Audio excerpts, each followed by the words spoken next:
পবিত্র কোরআনে এমন একটি সূরা রয়েছে যা নিয়মিত রাতে পাঠ করলে সংসারের অভাব দূর হয়।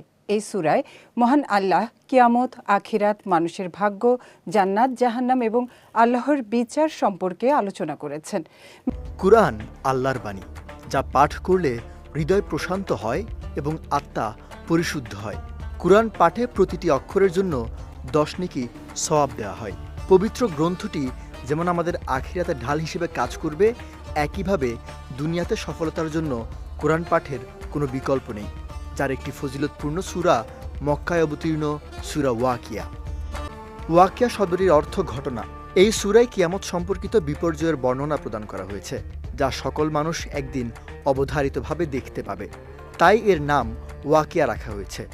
এই সূরা কিয়ামতের দিন এবং এর পরবর্তী পরিণতির ব্যাপারে মানুষকে সতর্ক করে এবং আল্লাহর দিকে এই সূরা পাঠ করলে কখনো অভাব আসে না।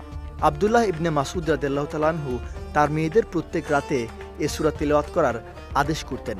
তিনি বলেন, আল্লাহ রাসূল সাল্লাল্লাহু আলাইহি সাল্লাম বলেছেন, যে ব্যক্তি প্রতিদিন রাতে সূরা ওয়াকিয়া পাঠ করবে তাকে কখনো দারিদ্র্য স্পর্শ করবে না। ইসলাম বিষয়ক গবেষকগণ মাগরিবের নামাজের পর সূরা ওয়াকিয়া পাঠ করার অভিমত ব্যক্ত করেছেন, কেননা দিনরাত 24 ঘন্টার মধ্যে সকাল ও সন্ধ্যা গুরুত্বপূর্ণ দুটি সময়। আল্লাহ এই দুটি সময় জিকির করার নির্দেশ দিয়েছেন। আর আমলটি যেহেতু রাতের এবং রাতের নির্ধারিত কোনো সময় বলা হয়নি, তাই সন্ধ্যাবেলাতেই এই আমল করা উত্তম।